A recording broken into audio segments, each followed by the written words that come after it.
All right, good afternoon. We are going to begin our program now. I am Sarah Buck, the current president of the Rotary Club of Chicago. Welcome to the 5,707th meeting.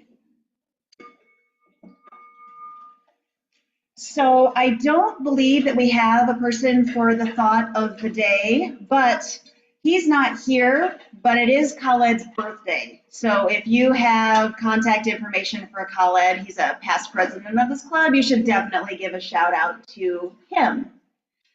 So if you haven't been here since I started last week, I started doing these member fun facts. And this week we have Chuck. So our fun fact for this week is about Chuck. So Chuck Groby comes from a family of 11 siblings, 6 boys and 5 girls. And he wanted to make sure that I also said he holds his mother in the highest esteem. Now, embedded in these fun facts are trivia questions. So if you were here and you recall who was our member fun fact from last week, you're going to be asked to raise your hand, and if you get the answer correct, you will get a sticker, and you'll be the first recipient of our sticker for this little program. So last week, who began his or her Rotary journey as a Rotary Youth Exchange student to the small town of Hart, Michigan in his or her senior year of high school? Raise your hand if you remember. Ted. Gunner, that is correct. Ted, I'm going to come and give you a sticker.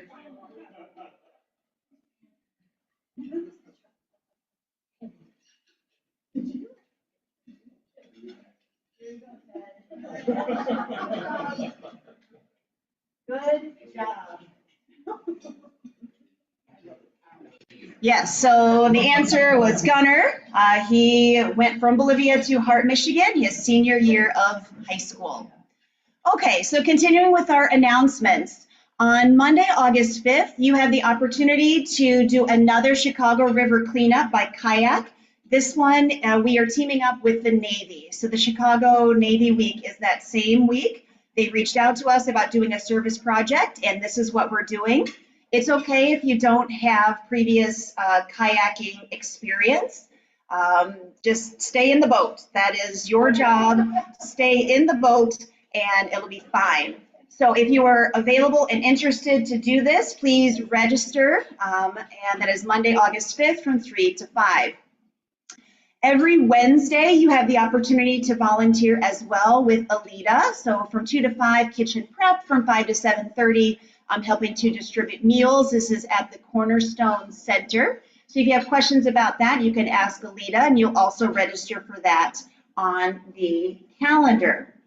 So we're going to move to our speaker for today. So I'm going to invite Jennifer up to introduce.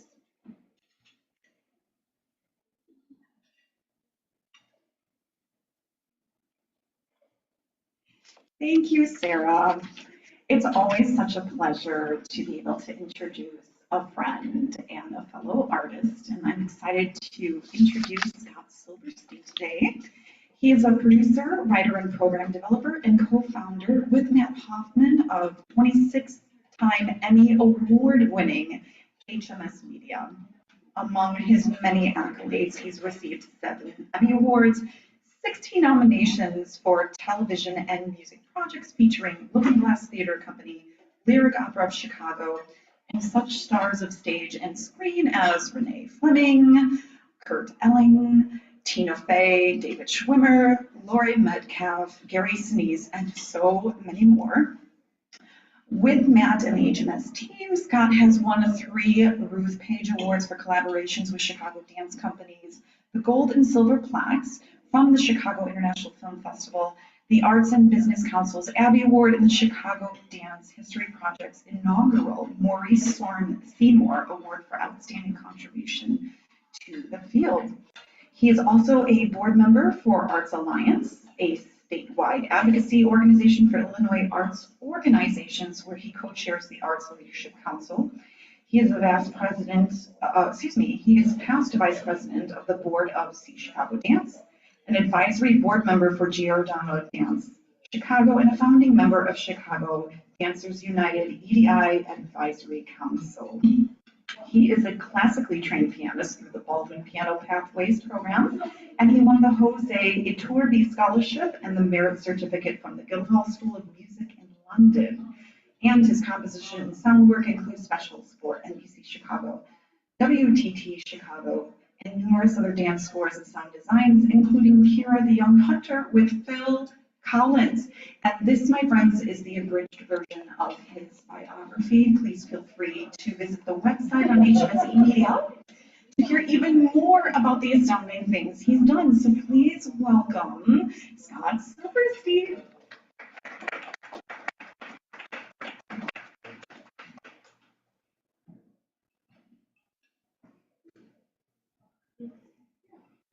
Okay, so right into the mic. Here you go. Just use the arrows. Okay. Nice to be directed by somebody else for a change. So greetings and happy Tuesday to everyone. Thanks for having me here. You know, whether you're going on a blind date or about to speak to a group of movers and shakers like yourselves, it's always a good idea to know a thing or two about the person or the people you're about to hang out with. You know, for example, when I first started doing arts advocacy work and making trips to Capitol Hill, and Sarah, I'm going to need your help because it's not scrolling, to talk with senators and representatives. There we go, that one. Thank you so much. When I first started doing arts advocacy work and beginning making trips to Capitol Hill to talk with senators and representatives about important legislation impacting the arts and cultural sector, the instructions were talk up the NEA, the National Endowment for the Arts, talk up arts education, and if there's time, address a third issue from a laundry list of agenda items. And it went fine, but why not more than fine? Well, I have this thing about looking at what's on people's bookshelves and what people hang on their walls. I don't know if any of you do that, but it's something that I do that helped me get a sense of who those people are. I know with my bookshelf and what's on my walls, I kind of hope that when people take a look at that, they'll see, oh, I know a little something about that guy. So naturally, I looked at the bookshelves and the wall hangings of the congressmen and senators that I was visiting. And it was clear that while not everyone we met with had the NEA or arts education period, or the arts period, at the top of their minds, they were all using the arts, books, paintings, photographs, sometimes even video, to tell their story, to convey to everyone who came into the office, if not entirely who they were, at the very least, why they were there and what they were interested in. So the next year, when Arts Alliance Illinois asked me to return to Washington and lead one of the 5 or 6 advocacy teams, I was intrigued to see that one of the Congress people we were going to meet with had Veterans Affairs at the top of his agenda list, and that one of the people on my team was married to someone who was a veteran of Afghanistan, someone who had come home physically injured and deeply traumatized. In a moment where you're ready to share data with someone to try to convince them, here was the power of story, because this person told the story of her husband, who came back, stayed at home, was shaking and hunched up, and one day he said to his wife, "Wherever you're going, please take me. I cannot stay home today." She said, "Honey, look, I'm doing a site visit with a string quartet that's going to be playing some atonal string music. I'm not sure this is what's going to calm you down." He said, "Wherever it is, take me." She described for the congressperson and his staff her husband watching like this. The music began. Down went the shoulders and the body relaxed. And it was the beginning of a wonderful healing journey for her husband and for her. So yeah, it helps to know who you're talking to. Given that, I wanted to make sure I knew something about you, and I know there's only a few of you in the room, but I have learned that there's 1,189,466 Rotarians in the world at last count. We make up 35,890 Rotary clubs. I learned there's something called a Rotaractor, about 182,000 of them comprising more than 10,000 Rotaract clubs, and there's something called Interactors. I didn't know that before. 565,708 of you. It's good data, but as anyone who's done advocacy work will tell you, share no data without stories and share no stories without data. So I did a little bit of research, and I know I'm standing in front of a group of people who have dedicated their personal and professional energies to peace building and conflict prevention, to disease prevention and treatment, water, sanitation and hygiene, maternal and child health, basic education, and literacy and community economic development. It's great work. I'm grateful to you for all of it. It's also the kind of work that takes a lot of people to do, and clearly there's a lot of you to do it. It's also clear that this room and anyone watching and everyone involved in Rotary is filled with their own stories. Anyone dedicated to, in your own wonderful words, providing service to others, promoting integrity and advancing world understanding, goodwill, and peace through the fellowship of business and professional and community leaders is going to have some good stories. I love me a good story. There was a theater company in Chicago called Looking Glass. I don't know if anyone's ever heard of them. Terrific. They're one of 6 Chicago theater companies, by the way, to win the Tony Award for regional theater. That's something that no other city in the country comes close to. Built into their mission is to create and share stories that leave their audiences changed, charged, and empowered. Well, that's you guys, right? Rotary changes the future for our world and its children. You charge them with your intentions, energy, money, and hands-on work. And in doing so, you infuse the world with a profound sense of empowerment.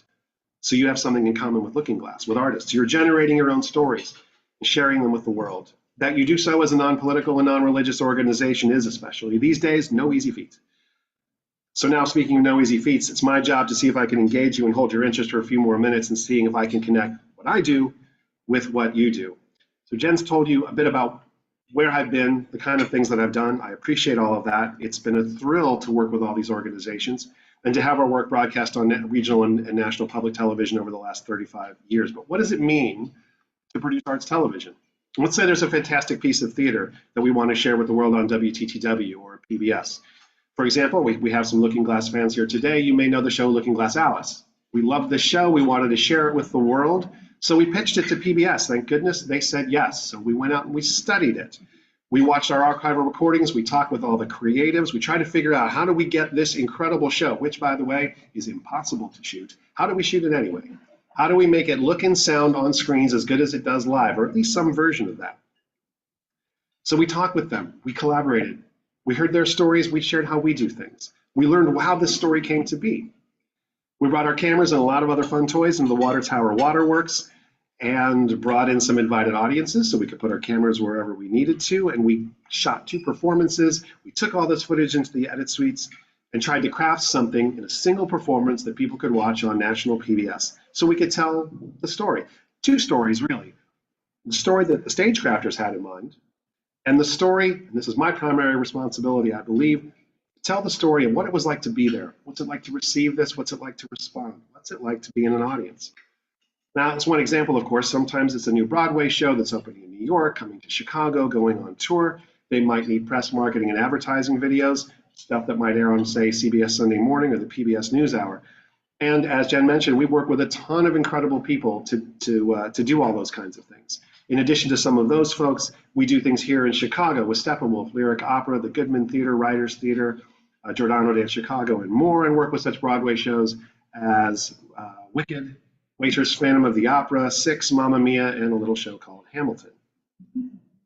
The most special place for me to make work is always right here in Chicago, a city I consider, and I am not alone here, the greatest theater city in the country for resident not-for-profit theater, and one of the 3 most important cities in the world, along with New York and London, for commercial theater. I hope you get out and see theater and meet some of your neighbors. They're doing transformative work. Now, for me, talking about why I love the arts poses the same challenges as when I try to talk about why I love my wife. There are either too many words in too little time or just not enough words to do it justice.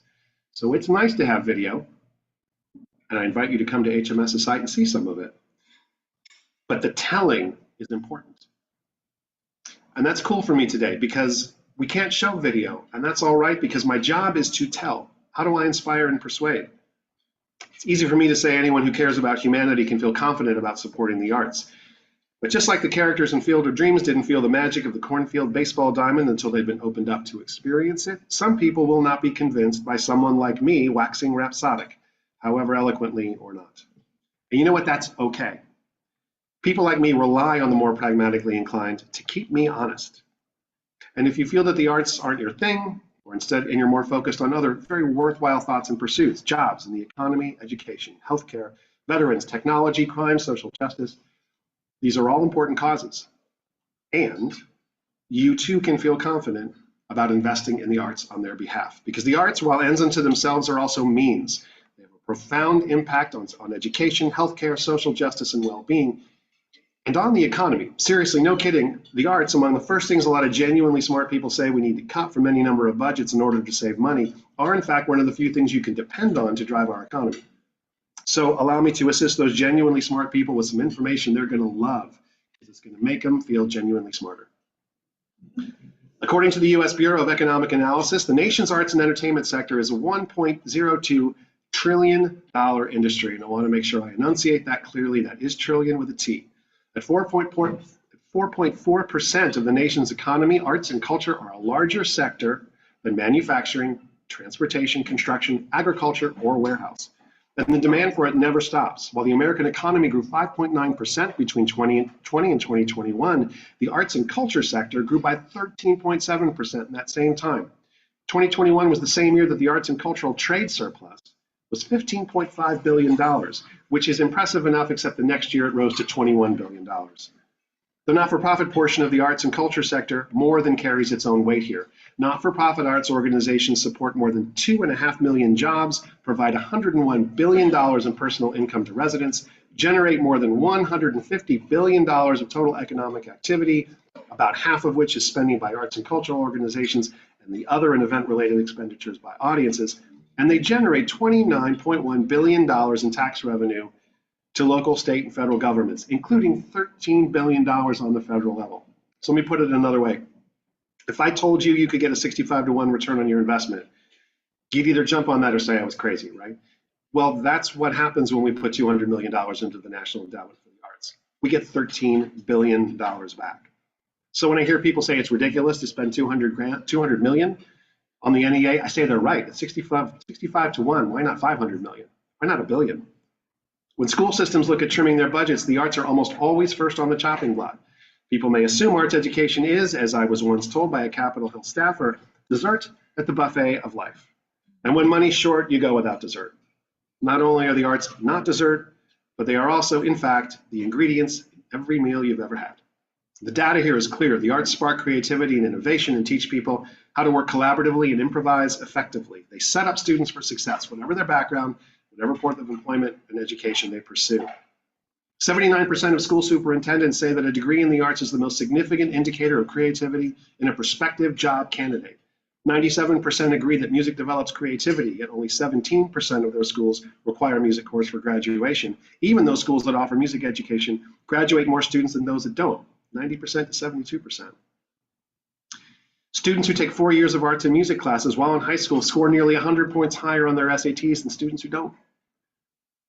A 4-year study of 25,000 secondary school students found significant advantages for arts-engaged low socioeconomic status students in college and across all kinds of employment. They got better jobs with higher pay. They offered more responsibility, promotion opportunities, and employee satisfaction. And not for nothing, these folks also showed higher levels in volunteerism and voting, suggesting that arts engagement strengthen their ties to the community and feelings about civic responsibility. I invite you to visit the Americans for the Arts webpage. The data is staggering. Arts organizations create jobs and generate economic activity with remarkable efficiency. They purchase supplies and services from nearby businesses. They engage in the marketing and promotion of their cities and regions. Arts and culture also drive commerce to local businesses whose increased economic activity creates jobs outside the sector. Attendees at not-for-profit arts and culture events spend $38.46 per person per event beyond the cost of admission. Vital income for restaurants, hotels, transportation, child and pet care. Same thing happens with the visitor economy, where visitors spend an average of $60.57, more than twice their local counterparts. And not for nothing, the arts keep us healthier. Study after study confirms active use of the arts in healthcare reduces the length of hospital stays, decreases the need for multiple medical visits, reduces reports of pain and anxiety related to illness and invasive treatment, increases self-esteem and reductions in stress, reduces healthcare-related infection rates, decreases need for the use of sedatives during medical procedures, reduces levels of depression, results in improvements in quality of life, and decreases use of medical interventions covered by Medicare among the aging. Who among us is not impacted by that? So, are the arts actually essential? Yeah, you better believe it. And I get that there are other issues out there that are vitally important. But saying that addressing issues like, say, pay equity, childcare, gun safety, and immigration are more important than supporting the arts is like saying that thinking, talking, breathing, and running are more important than food. To effectively do the former, You need a healthy dose of the latter. Problems don't get solved without creative, collaborative thinking, best embodied in the ethics of ensemble and improvisation, where saying no is a last resort and saying yes is not enough. We say yes and. It's a thing, a phrase, yes and, which means we agree and contribute so that we can explore and heighten. And in the end, the best idea in the room wins. The skills that the arts provide and impart offer the rich nutrition that allows us to think more clearly, see more feelingly, and collaborate more effectively. Without them, we rely on verbal and mental junk food that masquerades as sustenance. With too little of the arts, we become malnourished. We are, and it shows. Disagree? Take a look at how successfully so many of our leaders and voters, on any side of any aisle you want, are addressing the pressing issues that people described earlier. Spoiler alert, they're not. Or how impressive have the results been of people of all political persuasions to create the kind of unity, compassion, and shared sense of discovery that you will find at a theater, museum, or concert hall of your choice. Another spoiler alert, not too impressive. Far too many berate and belittle, which neither inspires nor persuades. Or they engage in reactive rhetoric, which is not the same as honest narrative. Or they wallow in what Amanda Ripley describes as high conflict, which is not the same as good and productive conflict that we need to get things done. Or they rely strictly on the data to counter propaganda, when the true parry to a bad or false narrative is a good and true one. I've seen this happen firsthand. The first documentary I made was called Why Am I Hiding? It turned out to be the first broadcast piece about rape and sexual assault, survivors of rape and sexual assault. I didn't realize until going through it that I was one of them. But it fueled this documentary, and the best part about it, beyond the national PBS, beyond the Emmy Awards, was that when we listed the names and phone numbers of social service organizations at the end, tens of thousands of people in Chicago alone called to get help they didn't know was there because they did not know until that moment they were not alone. I received a call personally from a woman who said that that show had literally prevented a suicide attempt. When River North Dance Company was getting started, they were our age, they were all our pals, trying to make a mark. They were playing down at the Harold Washington Library when they used to present dance, and had they not sold out that fall engagement, they had to call it a day. We brought our cameras into the Dance Center of Columbia College. We shot the dance performances, lit them, restaged them for television, did a few interviews, brought a show together that suddenly went on to local and the national PBS. And when we brought it to WTTW, they said, "This is amazing. When would it be most helpful to have it on the air?" We suggested about 10 days before River North performed. On Monday, November 1st of 1993, River North had sold 15% of their fall season. They were toast. The show aired that night. The next morning, the shows were sold out. River North overnight became a cultural force and was a major force in the creation of the Harris Theater for Music and Dance. Most recently, I sat with the child of one of my best friends, someone who, like many children this person's age, have been dealing with anxiety, has been dealing with depression, even questioning if they should stay alive on the planet. And this person said to me, "I just saw this movie, Notting Hill. I loved how it made me feel." It's a 12-year-old. Loved how it made me feel. And I want to be here for the next movie that's going to make me feel that way. Taylor Swift's going to put out another album, and I want to be here when it comes out. There's going to be a third season of Heartstopper, and I must know what happens. And I looked at this person, I said, "That's me. That was me with the Beatles." And I waited for the next Star Wars movie, the next Ray Bradbury novel. And to this day, I cannot wait for any number of albums, shows, books. They are lifesavers. And we need the arts to understand ourselves and our differences, to aspire to more true and honest ways, to do what Rotarians, Rotaractors, and Interactors, and I'm really glad I know there's such a thing, do on a daily basis. Change, charge, and empower ourselves, right? And our relationships with others. And no question, there are plenty of challenging conversations and a plethora of worthwhile debates to be had about how we create art, fund it, run not-for-profit organizations, produce for-profit work, handle workplace issues, and more. And yes, there are circumstances where it's not only helpful to justify the necessity of the arts through data, it's necessary. Lobbying elected officials about legislation, for example. But I don't think we have time for arguments that I would call specious, are the arts really essential argument. That time is past. We know the arts provide the basic nutritional requirements for being healthy humans. We must look around us and we must see the people who must be fed.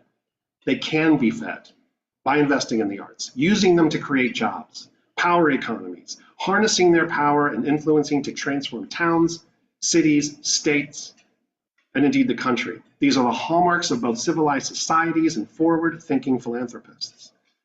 Let's not forget what Robin Williams said in the film Dead Poets Society. Business, medicine, engineering, law, these are noble professions and necessary to sustain life, but music, art, poetry, this is what we stay alive for. By taking us through time and across space, the arts allow us to experience ourselves as the individuals and as communities that we are. They allow us to face in the same direction, and how often does that happen? Join in the same experience, root for the same thing and against no one. It's through them that we can cry, laugh, relax, celebrate, move, and sing together. Because of them, we can experience the unsafe safely, the uncomfortable comfortably, and emerge from those experiences more thoughtful, responsive, and receptive. Bursting from the grandest stages and flowing from the minds and mouths of children who are singing and dancing before they are walking and talking.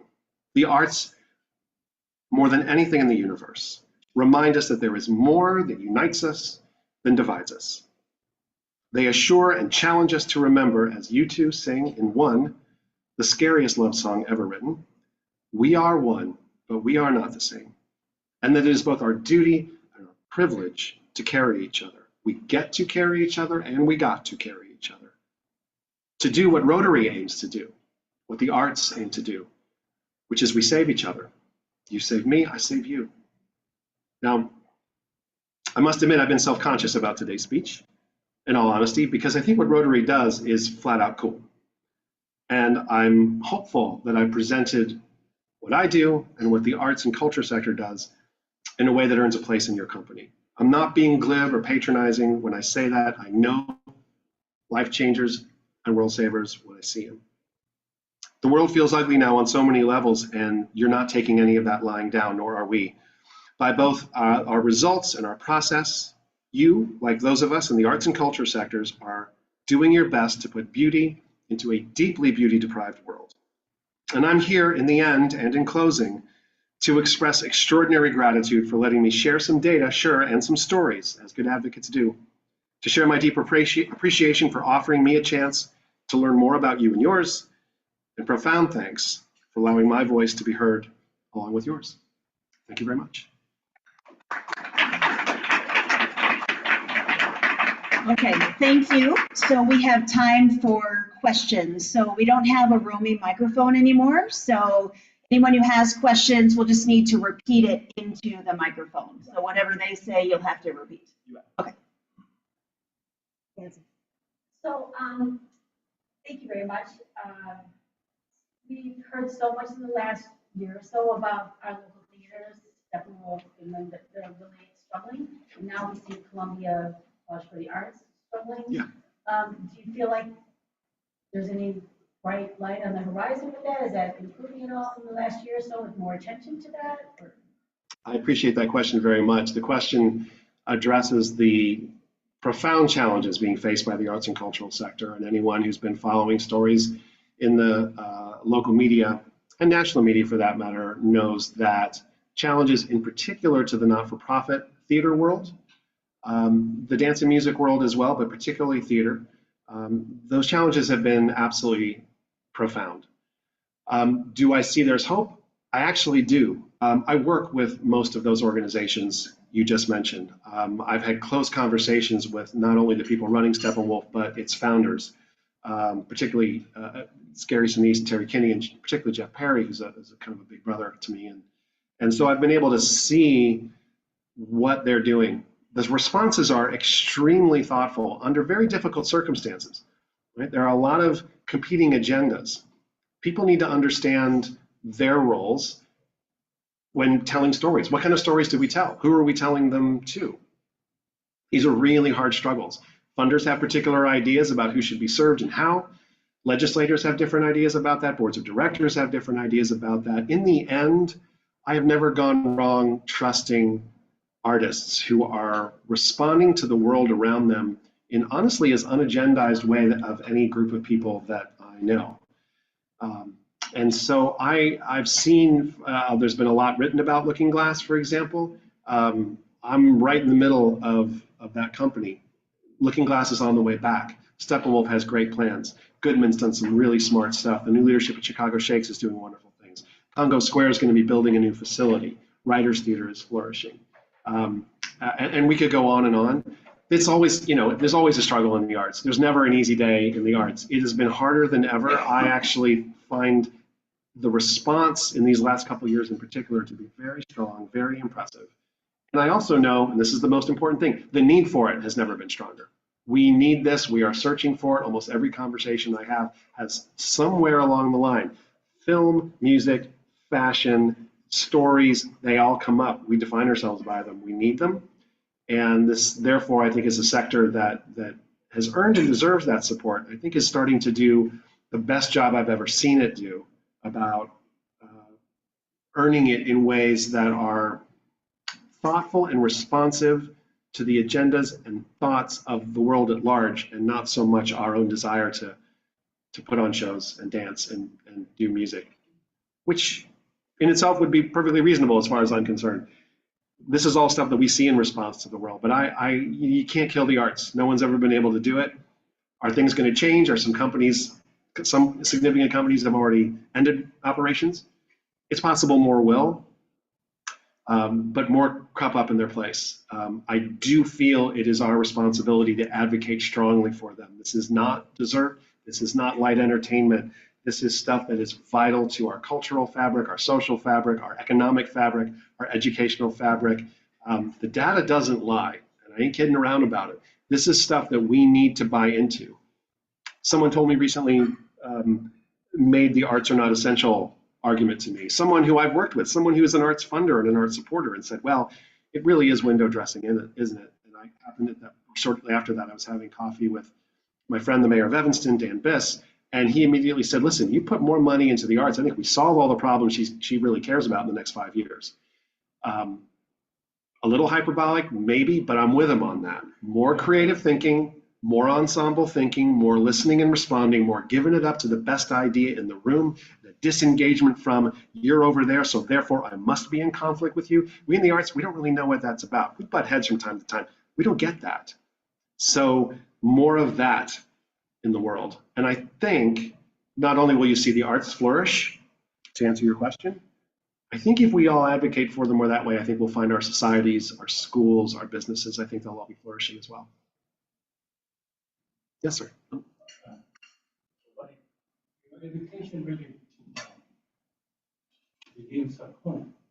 Mm-hmm. And I think music education and art education.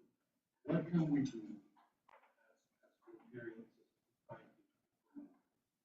It's a great question. The question had to do with exposure to the arts at home within the context of education also beginning at home. I think it's a great point. I agree with you. I think making it more easily accessible to people is a great way of doing that. We have the means in ways we never had before. Internet access, streaming access, while not available to everyone, first of all, I think should be. That will be a start. But even on these the way it is right now, I mean, it's one of the things we get to do with Looking Glass Alice is a great example. Looking Glass Alice, and I hope one example will help start my answer to your question. The Looking Glass Theater, in the configuration it is when Alice is performed, holds about 190 people. So let's say you do 6 weeks of runs, and you got a relatively small people who are great to see it. Company can say we sold out the run, but it's still a small group of people.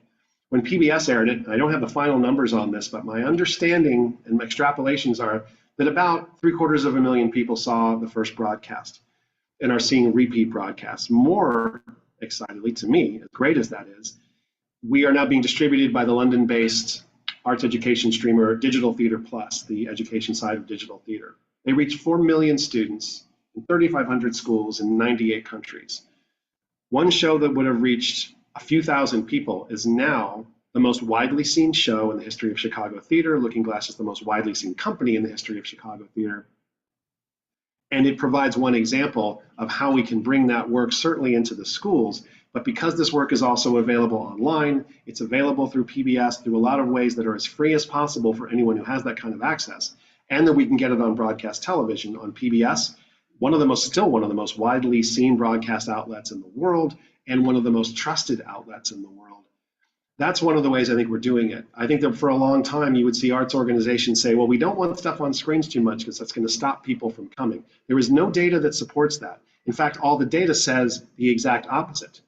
Even when they make films of musicals that aren't so good, ticket sales for those musicals go up, demands to see them go up. When The Sound of Music aired, when NBC used to do the live Broadway shows, not only was there a tour out there, the Jack O'Brien tour that we were working on, but Lyric Opera was about to do that. And I checked in with them as soon as it aired. And I'm gonna be candid, I didn't think it was that great of a broadcast. It was the first time they'd done it.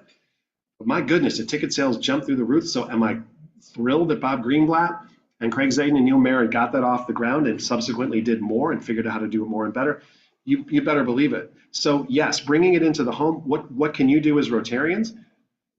I'd love to work with you to find ways to support these efforts, because projects are underway to bring the arts and arts education and arts advocacy work that is also vocational in nature, that is job generating and job creating. All of that stuff can be available on screens. We're putting the distribution network together. It's all going to be about collaborations. We've got the cameras, the edit suites, and the content, and you all have worldwide access to people in need. I'm here, I'm ready and waiting.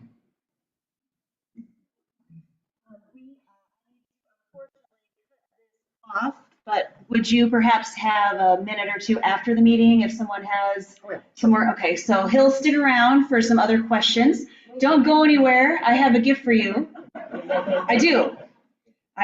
So our speaker gifts this year are reusable grocery bags with our Rotary logo on them.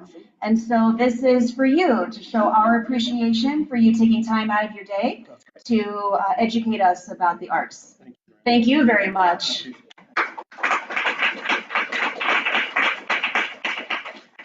Okay, so those bags, I know there's always a little gasp in the audience when I pull that out because they're very nice bags. They were created by a friend of mine owns Sad Boy Tees, and he's the one that created them. So a little shout out to him. We have 2 new members who are being inducted today. So I'm going to invite Jennifer, Kirsten, and Nancy up here to do the induction.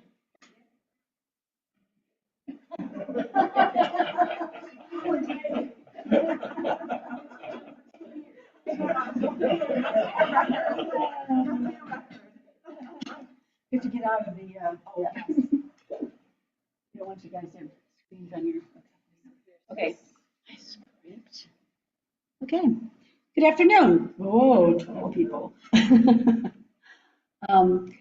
I just want to make a plug that one of our, for Jennifer today, so coming in with a nonprofit, which we appreciate. And we just want to point out with the membership that we have added some categories, nonprofit, corporate.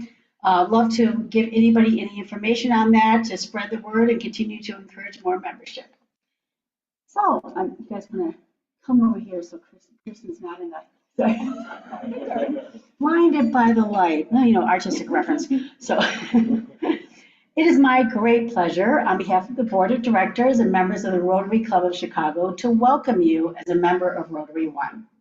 We welcome you not only for the fine fellowship that we shall share, but also for your talents, abilities, and enthusiasm that will help us to carry out our many projects to make our community, our country, and the world a better place in which to live. Rotary is not a political organization, but all Rotarians are vitally concerned with everything pertaining to good citizenship and the election of good men and women to public office. Rotary is not a charitable organization, yet its activities exemplify the charity and the sacrifices that one should expect from people who believe that they have a responsibility to help others. Rotary is not a religious organization, but it is built on those eternal principles that have served as the moral compass for people throughout the ages. Rotary is an organization of business and professional people pledged to upholding the highest professional standards. Rotarians believe that worldwide fellowship and international peace can be achieved when business people unite under the banner of service. You have been chosen for membership in the Rotary Club of Chicago because your fellow Rotarians believe you to be a leader in your profession, and because you manifest the intelligence and commitment of heart that fit you to interpret and impart the message of Rotary. You both are representative of your profession in this club, and any information of an educational value pertaining to that profession must naturally come to us through you. At the same time, you become an ambassador from us to your profession, and we rely on you to carry the principles and ideals of service, which we here inspire, to those who share your professional activity. The community will know and judge Rotary by your embodiment of it in character and service. And we accept you as members because we know our principles and organization will be safe in your keeping. We also expect you to give us the inspiration that will help us to become better Rotarians. And it is with this hope that I ask the president of the Rotary Club of Chicago, Sarah, to invest you with the distinguishing pin of a Rotarian and gladly offer you the right hand of Rotary Fellowship. Welcome, Jennifer and Kirsten.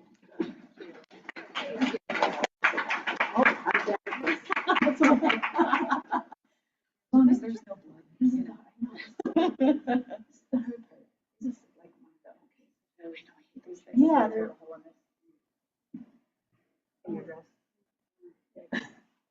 Yeah. Did she figure out this right?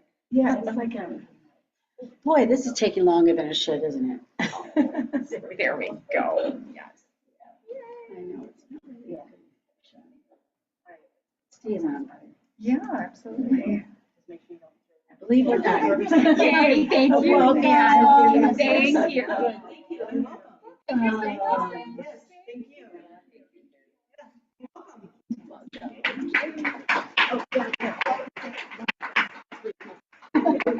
You get to? All right, thank you, Nancy, and welcome to our new members.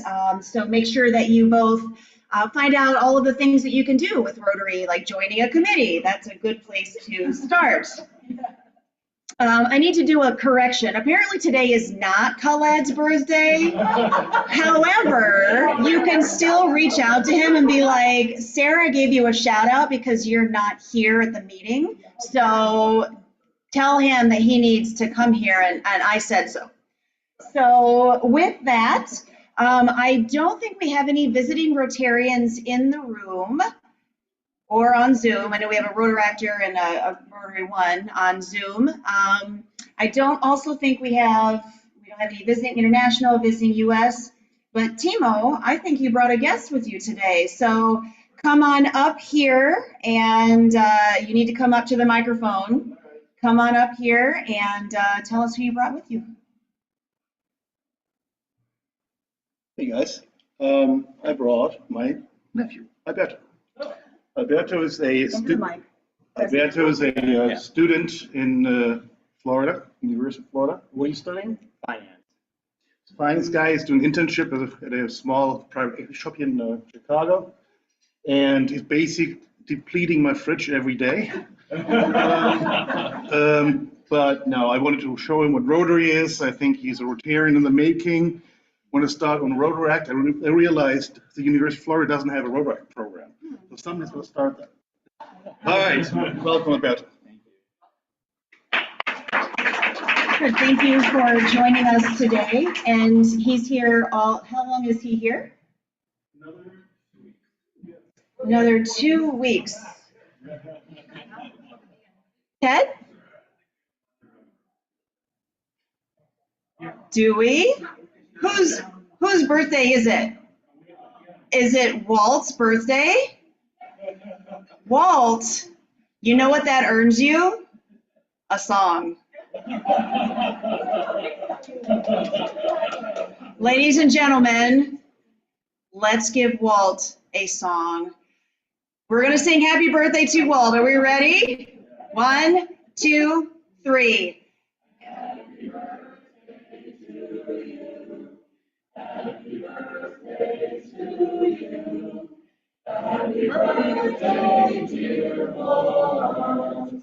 Happy birthday to you. Nice. Thank you for sharing, Ted. Yeah, that is perfect.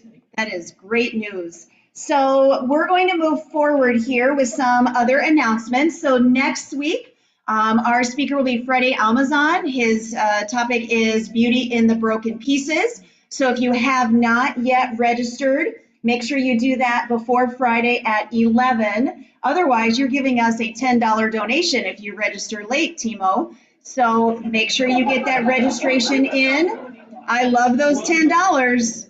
I do, but yes, we cut that off.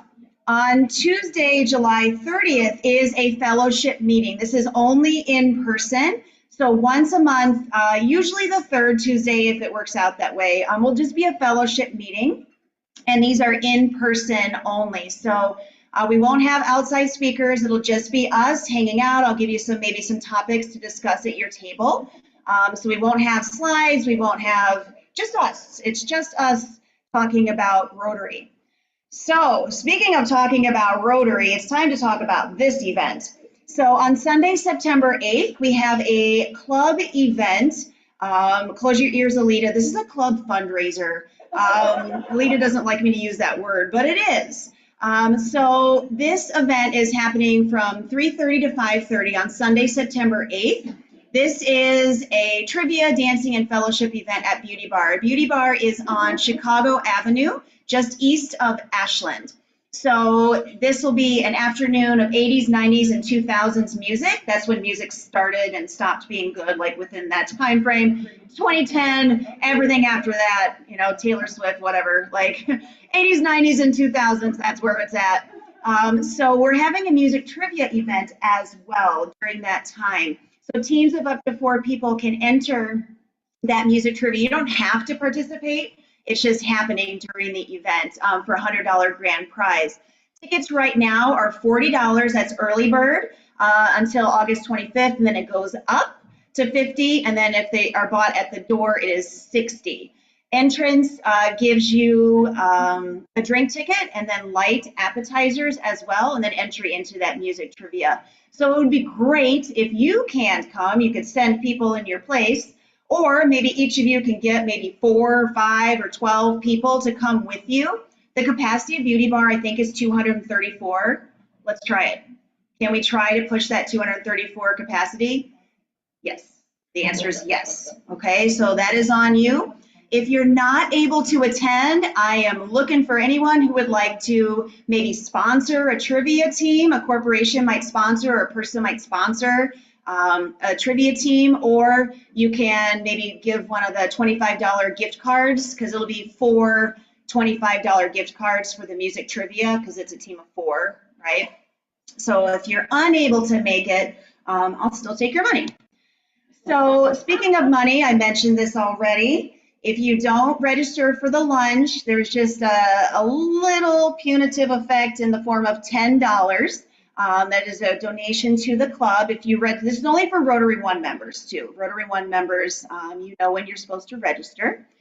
So we each week plug the donation to the Rotary Foundation. This is how we do the projects that we do. So we encourage everyone to give so that we can continue with the projects that we are doing. And Nancy mentioned the new corporate and nonprofit membership opportunities. So Jennifer is our first one who is in the nonprofit sector. So this information this is just a snapshot. There's more detailed information available on the Rotary One website for corporate memberships, for nonprofit membership, how much it costs, what the benefits of that are. So please, if you are interested, or you think maybe your corporation might be interested in doing that, please pass that information along. Our Rotary Means Business Fellowship is on the, this is covering it up. When is it? Okay, it's the first Monday of each month, and I didn't know the answer to this last week. Where is this? Does anyone know? So the next one should be in a couple of weeks, right? So Monday, August 5th. So maybe next week I'll know the answer to where this is. So keep it on your radar for the Rotary Means Business Fellowship. Every Friday we have the Union League Club Roundtable that's here on the 4th floor in the Carvery. So that is just a networking and fellowship lunch hour. And then Eric is here. He is our go-to person if you have an idea for a speaker recommendation. You can reach out to him to suggest a speaker or express your interest in presenting at a future meeting. So I think that brings us to the end, unless I have forgotten anything or anyone else has an announcement. Okay, so with that, we're going to go into our four-way test. If you will stand, please. So we always bring our meetings to a close by going over the four-way test. This is the Rotary four-way test of the things we think, say, or do. Number 1, is it the truth? Number 2, is it fair to all concerned?